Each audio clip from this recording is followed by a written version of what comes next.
Breaking news from the stadium tonight as an anonymous fan foot the bill for 55,000 hot dogs, bringing that sweet tubed meat to everyone in attendance. Free dogs! Yeah! 55,000 hot dogs? What does that even cost?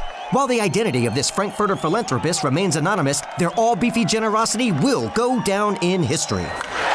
The new Mega Millions. More to win means more to give. How you spend it is up to you. Yeah! For game odds and details, visit sceducationlottery.com.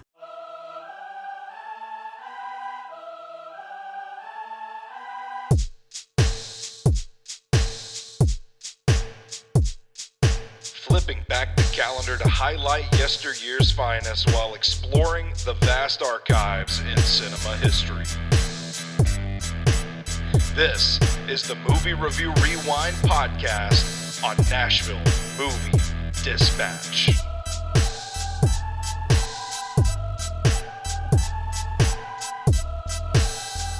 Welcome back for another episode of the Movie Review Rewind podcast right here on Nashville Movie Dispatch. It's your boy, the EIC at SoBrosNetwork.com, Big Natural Stoney Keeley. You can follow me on Twitter at Stoney Keeley. Collectively, we are at Sobros Network, and you can keep up with all of our work at NashvilleMovieDispatch.substack.com. Joined as usual by a man who needs no introduction. He is our resident film critic. He is a board member of the Music City Film Critics Association. He is a member of the Southeastern Film Critics Association. Mr. Big Shot himself, Brandon Vick. Brandon, how you doing today, my man? Oh, not too bad. Happy birthday. Thanks. Yeah, I got the big 3-9 coming June? up. Yeah, the big 3-9 coming up here. Reflecting on that, I'm only a year away from 40, and that's kind of sobering. Yeah.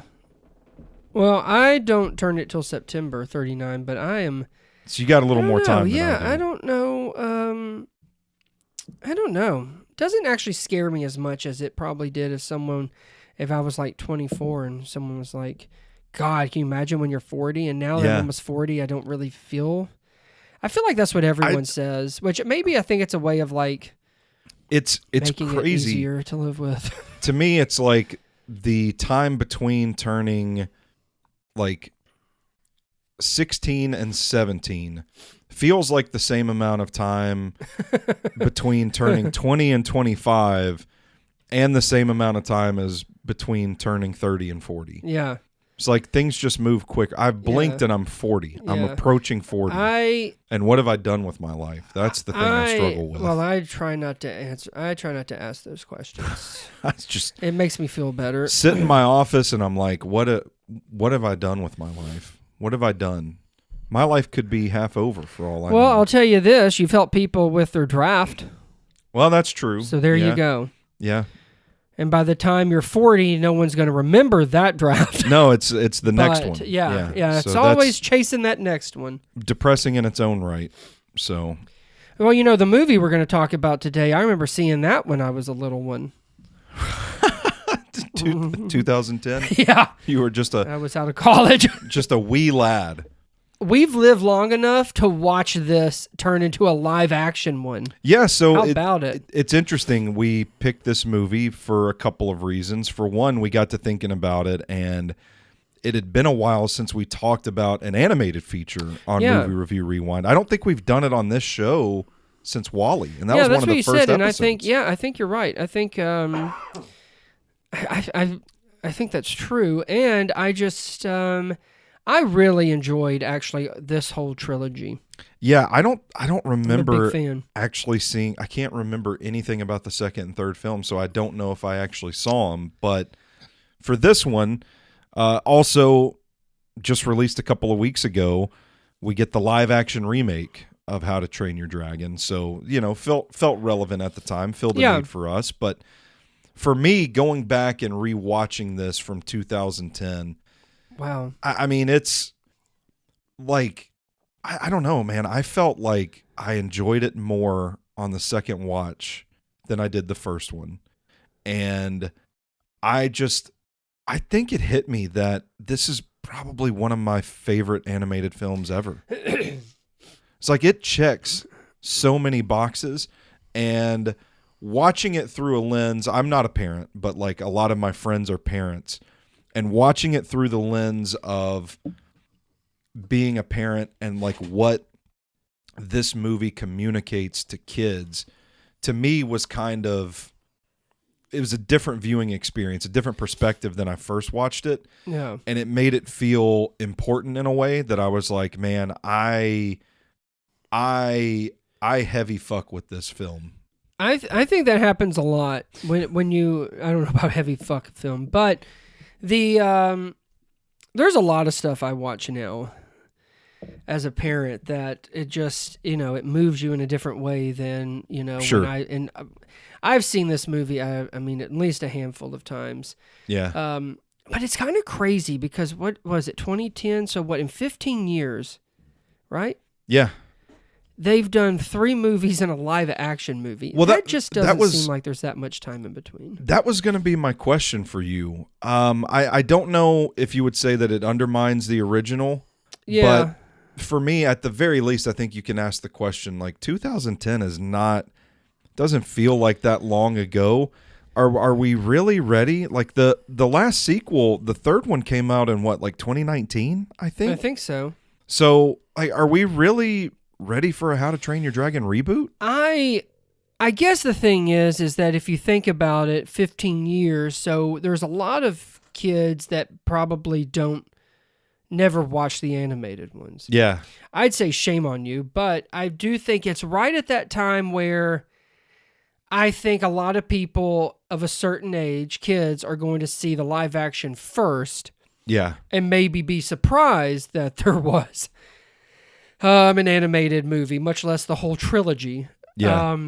But this is one I'm excited to show Oliver when he gets a little older. But I think it is one of my favorites too. I think Pixar's always kind of been the kind of top tier as far as anything that's related to animation and the stories they tell. But Dreamworks, I felt like, they got Shrek. They've got some big, but I feel heavy-hitting properties. Yeah, but then I feel like How to Train Your Dragon and Kung Fu Panda really kind of like got them. It's like the franchises. Yeah. And honestly, I'm not like, I like Kung Fu Panda, but honestly, I'm so glad, which I shouldn't say this because depending on how things work out, we'll see. But that How to Train Your Dragon trilogy is fantastic. Yeah. I don't want them to make any more. I love them. And so I put that in the top. DreamWorks also has the Boss Baby. Oh, franchise. shit. You're right. We can't forget that. You're right. And Turbo. Turbo, yeah. Madagascar. Oh, yeah. Oh, there are 4 Madagascar films, or are these like all the like made for TV No, I think stuff? that's true. No, I don't think they're including like the penguin ones and all that. I think it's interesting. Yeah, or maybe the 4th one is the new one. There's the Escape to Africa. Madagascar 3, Europe's Most Wanted. I don't remember this movie even existing. I just remember it being stupid. I mean, it is. You look at like their highest grossing films worldwide. It's Shrek, Madagascar, Kung Fu Panda, How to Train Your Dragon. Yeah. And you go down to 9 and you get the Croods. And it's but it's also rare within, because it's not true with the Kung Fu Panda movies. It's not true with Shrek. It's not true with Madagascar. Those 3 How to Train Your Dragon movies are all superb films. Yeah. So, I personally don't think it needs a live action movie. Yeah, I mean that's kind of where I'm at. It also haven't seen it yet, but from the trailers it looks like it's almost like a shot for shot, which is crazy because you think like, I know this film, the 2010 animated version, was heralded for its special effects and animation style, but like we're not even gonna like, it just looks like that dragon. Yeah. It's like, like the same exact thing. So I don't get it. So we're just I don't know. people around I'm it. starting to feel like, is this like when Disney thought, oh, you know what? We're going to take our animated stuff and then we're going to make them live action and then we're going to make more money. And then those people who saw that live action will go and then they'll watch that animated. Yeah. Like, I don't know. Well, that's what my next question was. Are we going to see a real Kung Fu Panda? Yeah. My next question was going to be, does it make you nervous that doesn't feel like enough time has passed for there truly to be interest in a reboot. But Yeah. they're seeing Disney do this and make a ton of money, and they're Yeah. thinking like, we need to do this too. And the result of that is potentially, I don't know. The reviews may come in glowingly, Yeah. but the risk is like this is a money grab and the quality's not as good, and you've tainted It could be. what is one of the best animated Yeah. films of all time. I mean, I mentally separate them.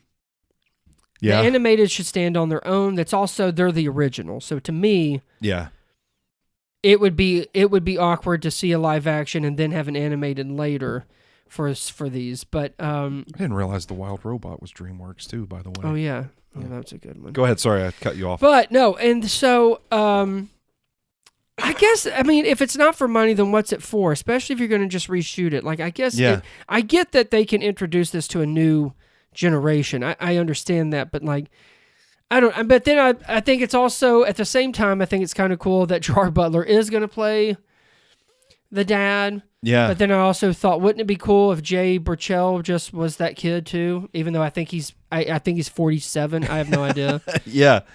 That would be cool. If they got the voice actors from... That's it. And Yeah. I don't care. You get Jonah Hill. You get is Kate Blanchett? I think she's the mom. She voices the mom, I think. Yeah. I'm pretty sure it's her.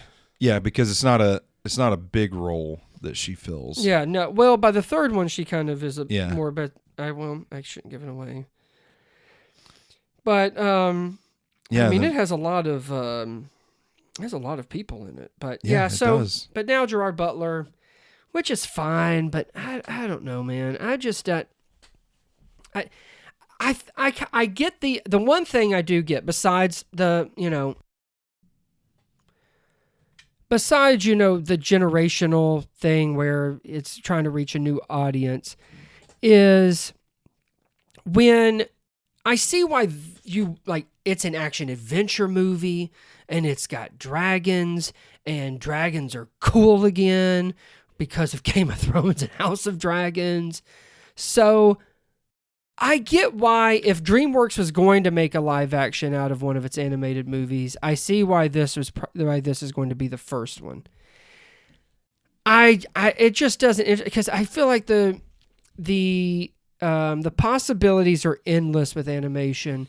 So how are you going to make it the live action, but make it as just as thrilling and engaging and as fun as what's already been done?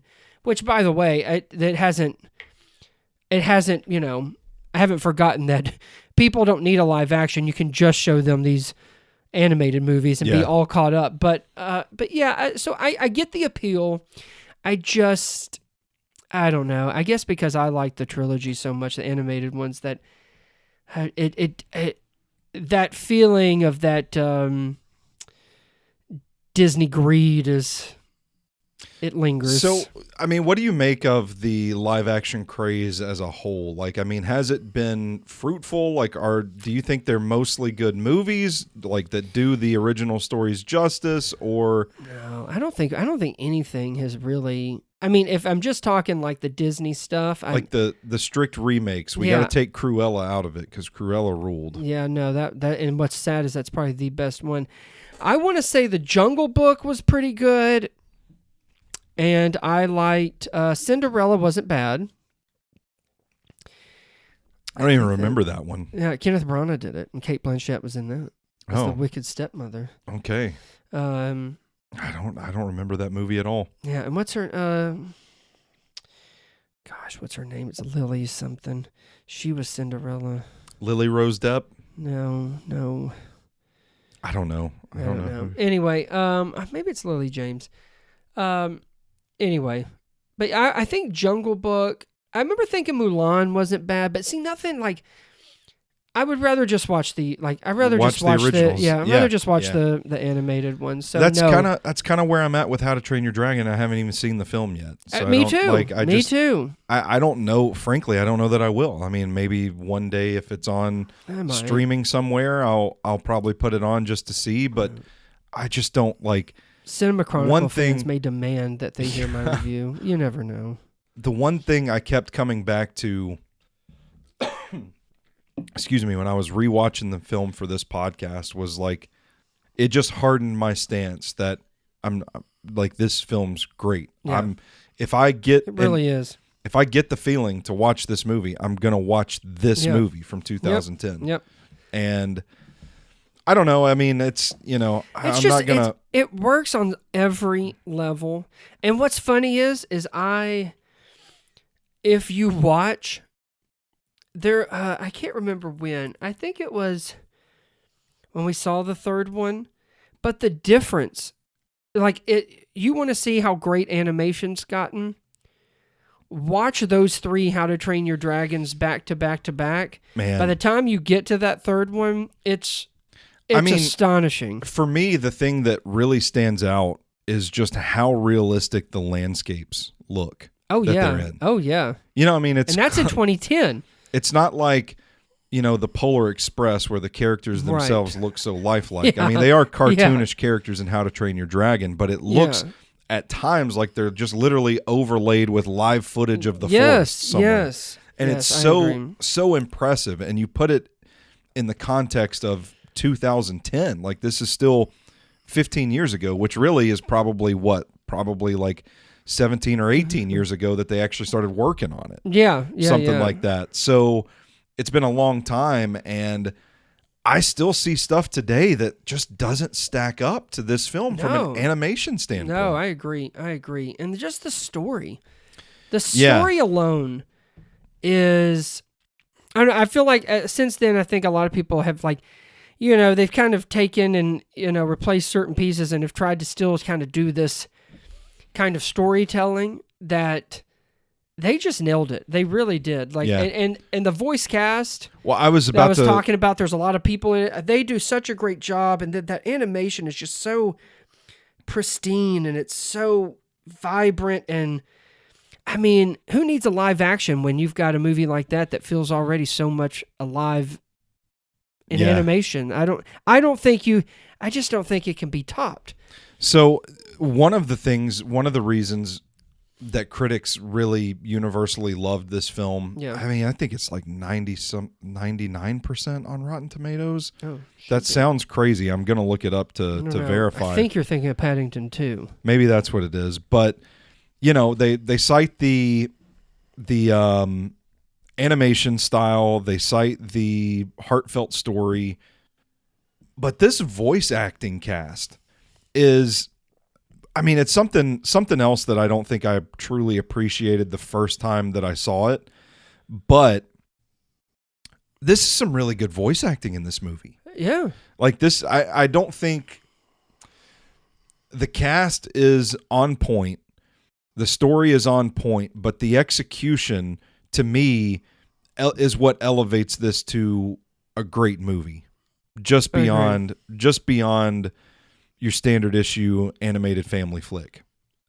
So I was thinking about it, and maybe this is just poking fun and being mean, but I was thinking about it watching this film, like, this might be some of Gerard Butler's best work as an actor. Yeah, no, I don't. And that's I don't pretty.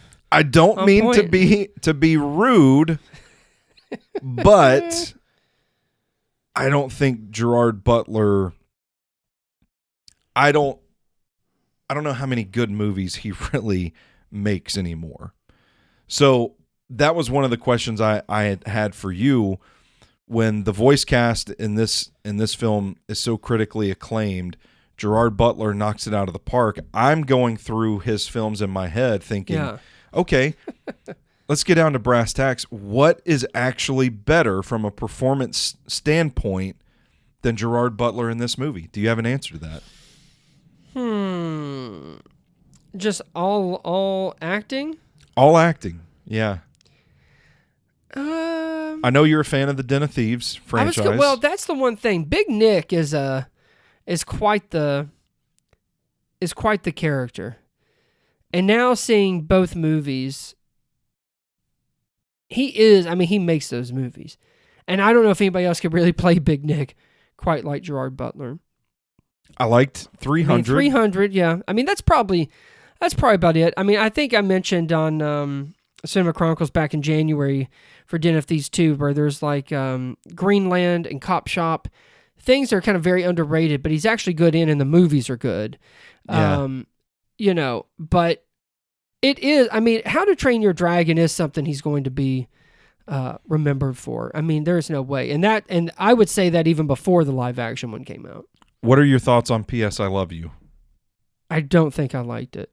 I definitely didn't like the Bounty Hunter with him and Jennifer Aniston. I don't really remember that movie, just that I saw it. So, like, that's kind of crazy to me that Gerard Butler, as big of a name as he was at one point, you know, heartthrob, big sexy guy, everybody gets all excited to see, but maybe, just maybe, his best actual acting performance is a voice role in How to Train Your Dragon. Yeah. I don't know why that blew my mind. I think it's just because you just think of him as like such a big star, recognizable face. He's been in all these movies. He's this charismatic guy. He's done some rom-coms. He's done some action movies, but it is this animated film that stands out to me as probably it might be his best work. And I never thought about that before, but that's, and I don't think that's a knock on him. No, I don't either. I just but it also, I think there's some real truth in what you're saying. It also made me think, like, maybe we're discounting Gerard Butler in that conversation we have of, like, who's next for the Brendan Fraser run. Oh, you think it's him? Like, maybe does it start with his live action? Yeah, like How to Train Your Dragon. It's like, damn, maybe Gerard Butler can turn it around, start doing some serious stuff. Put some drama on that. And maybe he's going to be in that on that stage on the Oscars one day. Oscars. I don't know. It's funny how your perspective changes about a film over time and the things that you notice and you think about. Yeah, no. You're probably one of very few that thought specifically about that. Well, maybe. But you're right, it is. How to Train Your Dragon 2010 is 99% fresh. You're right. Over 200 something reviews. Oh, you double checked me I went on that? ahead just to see because I knew Paddington 2 is a big deal. But yeah, and also I should mention the director of all three How to Train Your Dragons is the director of the live action one. Oh, well, maybe, you know what? Maybe it'll be... But is he just redoing the same damn movie? That's I don't know. That's the point. I don't know. He also directed Lilo and Stitch, by the way. Is that the live action? Nope, the animated one. Okay, that was a good movie. Yeah, did he direct the live action one too to get Disney and DreamWorks money? I don't know, but that would be a hell of a pull there. Let's talk about some of the themes that I think really resonated with me, like what I was talking about earlier, like just thinking about how this movie speaks to kids that are watching it. I liked the line that Hiccup says at one point. I think it's when he's in the arena fighting the dragon, and he's like, I need you guys to see it. No, it's when he's reading the book in the library, but he says, everything we know about you guys is wrong. Mm.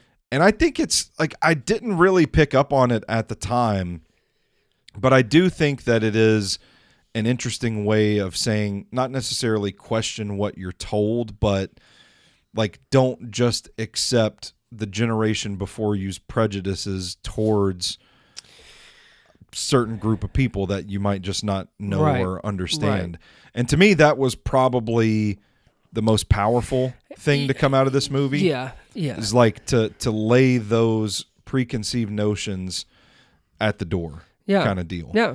And it, I mean, it's dragons in this instance, but yes, I mean, I think that's how it always is as you live. My grandparents believed something that my parents didn't, and then I probably believe something that they didn't because you're just told. But the thing is that things change, people change, the world changes.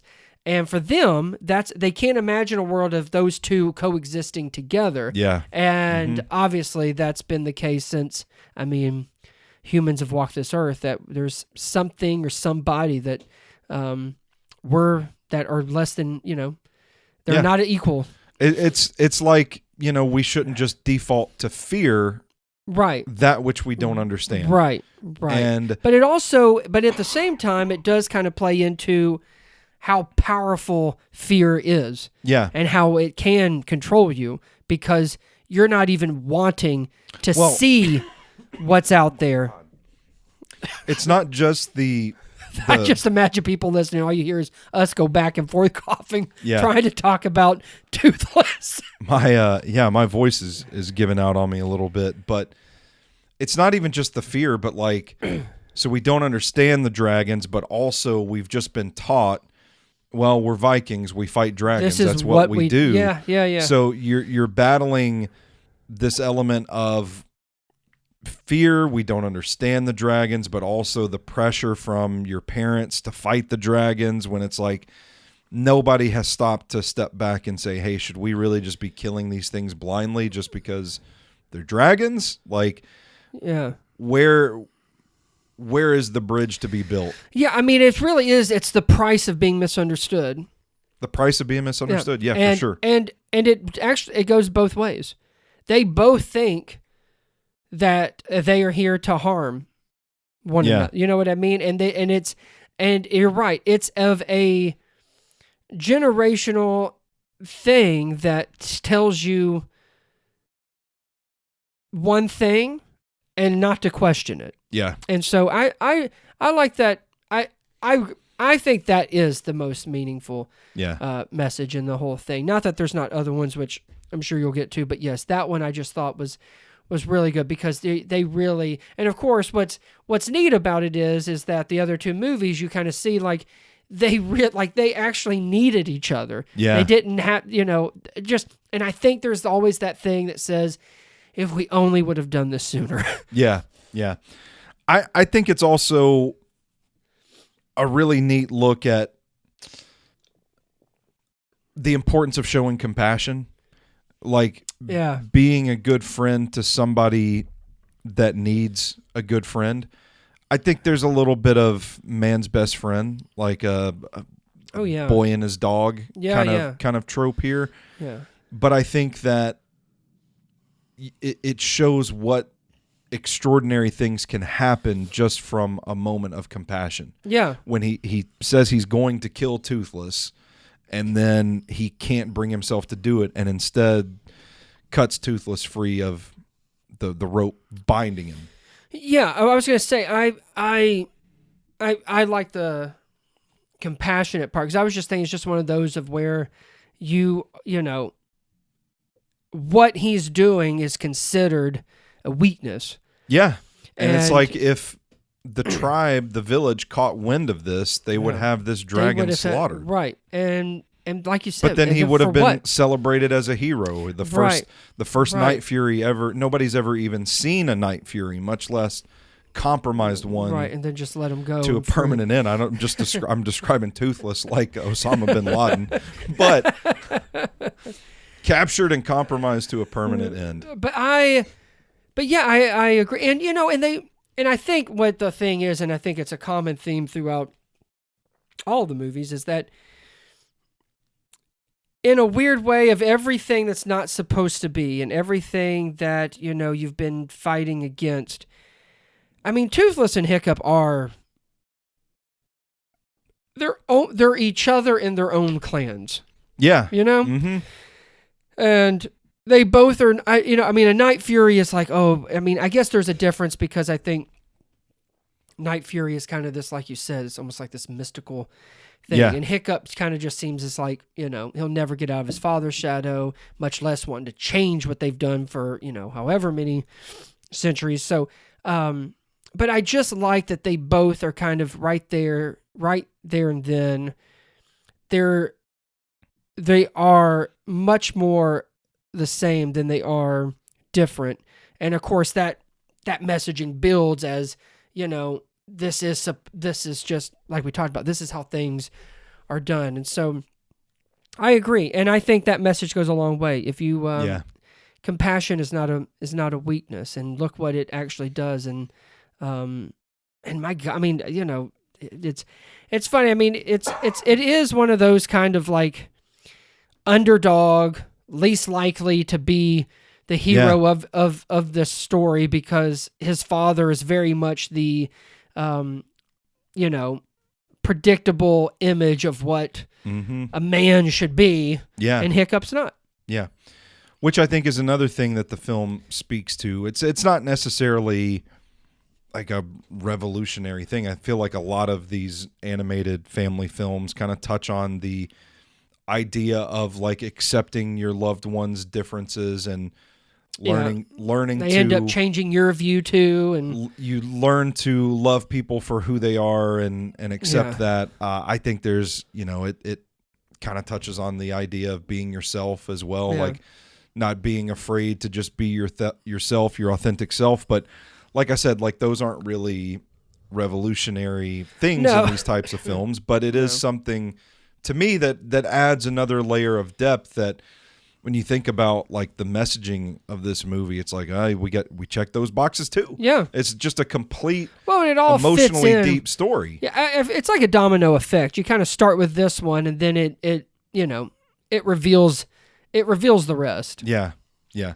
The last one I want to mention is, I think it is something unique to the way they do it in this setting. Makes a lot of sense because we're talking about dragons, we're talking about Vikings. Hell yeah. Brutal time period. We're talking about, I mean, they don't outright say it, but like this is like pure unadulterated rage and violence that they're just killing these beasts with. Oh. But I think that by the time we get to where we're going, the film does a nice job of showing that true strength is a lot more than just power and brawn and violence. Yeah. And I think that is something else that's probably important for kids to see too, in a way. And again, I think Gerard Butler's character resembles everything that I think we are supposed to imagine of what strength looks like. Yeah. But I think there's so many situations, and this one I thought does a fantastic job of, you're never too old to learn something new. Yeah, that's a lot of times it is kind of your kid opening your eyes to something, because that's not what you were taught as a kid. Yeah. But they're teaching you something. And again, you see that, I mean, throughout all kinds of genres, not just animated, you know, family stuff, but it is true. Like, the reason these themes are always brought back to us is because it's genuine. Like, that can and does happen in our lives. Like, that's not something that just happens in the movies. Yeah. Even though, I mean, it's nice to see in the movies, and to, you know, it's okay to remind us of that. So for me, I think the messaging, the themes of the film are probably the biggest difference I felt watching it all these years later than when I watched it before. Like, before I was like, oh yeah, it's heartfelt story, really cool animation, really well done. Those dragons fuck. Yeah. But watching it, I mean, at this point, 15 years later, is kind of like, wow, there really is a lot of, I feel like we got something accomplished here. Like, there is something to say from this film as well. And for me, that was the realization that led to me thinking, I think this is probably one of the best animated films that I've ever watched. So you package that deep meaning with the animation, with the story and all that, the voice acting. I mean, it's hard to top. And I think that's why, for a long, long time, Pixar was, like I said, was the gold standard, is because when you can make something that, you know, excites the kids, but also really reaches and resonates with grown-ups, where literally everyone of any age can relate to something that the movie is presenting. And I think for a while, you know, Illumination, Dreamworks, I think it was tough to combine those in the way that Pixar kind of did. It just seemed like, you know, one after another. Mm-hmm. But I think How to Train Your Dragon was a great example of it where everything comes together, and it's something that's not just you turn on the TV to distract your kid. It's actually it's a story worth telling, and it's a story that's actually quite moving and touching, even if you're, 11 years old, 20 years old, 40 years old. Yep. Or you're dead. Any of them. I'm 100% with you. So the last thing I had to ask for you, where do we rank this film alone? Not among like franchises. Yeah, just the original How to Train Your Dragon. Among DreamWorks pictures. I don't know. I think it's a top. I don't know that I would have anything ranked above it. I mean, I think like Kung Fu Panda, the first one. And the first Shrek. Are the only two that I think are in contention for that. I think that's where I'm at. I think it would have to be the OGs of the other two. But I think that I would lean How to Train Your Dragon over both of them. I think I would too, actually. I really do. Now, I love Shrek. I love Shrek too, and I love Kung Fu Panda. But you don't get the same kind of feels you get from How to Train Your Dragon, especially as more time has passed. I feel like Shrek's funnier, but How to Train Your Dragon... Shrek's definitely funnier. A little deeper. Yeah. I think and Kung Fu Panda gets a little bit closer of playing it both, as far as just like, here's some depth and here's some silliness. But yeah, I mean, I think I'm with you. I think those would be my top 3 DreamWorks. But I think as time has gone on, I think just an overall experience, How to Train Your Dragon is probably up there. And then even then, if like I said at the top, if you put the franchises together, How to Train Your Dragon would be number 1. They didn't mess up. So the next question then is, if we expand our scope to all animated movies, where do you think this one stacks up? Because I mean, you look at like the critics' consensus. Yeah. There's 2 movies, 2 animated films that have 100% on Rotten Tomatoes, and they're both from the same franchise, and I know it's not going to surprise you which franchise it is. Right. Is How to Train Your Dragon, which is currently one of 2 films that has the 99% from critics. How to Train Your Dragon, Finding Nemo, is it up there with the Toy Story movies, or is there still a clear divide for you? If I had to compare them, I would have to compare them to not just the first ones, because part of it's not fair, because you can't compare animation from 95 to 2010. Well, yeah, that's true. So is look and everything else, but Toy Story really holds that was one of the first animated films I remember seeing in that way of CGI. Yeah. I think How to Train Your Dragon deserves to be within the top. You putting it on the Mount Rushmore? Top 4? If Toy Story 1, 2, and 3 can be 1. Okay. Because that is a beautiful story. It doesn't feel fair to split them up, because then it would just be, there's your Mount Rushmore. Right, Toy Story. If I take it because it's one big story from How to Train Your Dragon 1 through 3, yeah, they both would belong. They both would belong on Mount Rushmore. Yeah, that's kind of... If I started dicing it up, some of it's just kind of the fond memories and nostalgia as far as like Toy Story. But if you watch 1, 2, and 3 of Toy Story, by the time you get to that third one, it's got you. To me, I need to go back and rewatch the Toy Stories. I don't think I've watched any of them since they came out. Yeah, you should watch. Matter of fact, I think Toy Story 3 came out in 2010. Yeah. I think because I know it's nominated for Best Picture, which is not too many animated films can do it. Yeah. So I think the conversation for me is How to Train Your Dragon versus Up. Yeah, if I had separate ones, Up would be ahead of How to Train Your Dragon. Yeah. Yeah. So we can at least agree, common ground, that How to Train Your Dragon belongs in the conversation of the best. It belongs, yes. I've made reference to the kind of the top shelf picks, but Yeah. How to Train Your Dragon And definitely should have a spot. that feels like a natural place to end this show because we're at the end of my notes and we've Nice. talked for 40 minutes. So Okay, yeah. we've got it. But before Boom. we get out of here, any parting thoughts on this film? No, I think it's one that will hold up. I think it's through the generations. Whatever this live action is what it will be. But I really just don't think it gets any better, any more emotional or exciting than what the animated movie did. And I feel like I could watch it again and again and again and thoroughly enjoy it. And I think it will pass down through the families. I think Dreamworks has a classic on its hands. I definitely think so. Well said. Well, he is Brandon Vick. I'm Stoney Keeley. You can check out all of our work at NashvilleMovieDispatch.substack.com. Subscribe to Nashville Movie Dispatch wherever you take in your podcasts.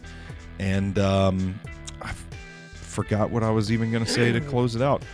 This has been another Movie Review Rewind podcast. We'll see you next month. But until then, you stay classy, moviegoers.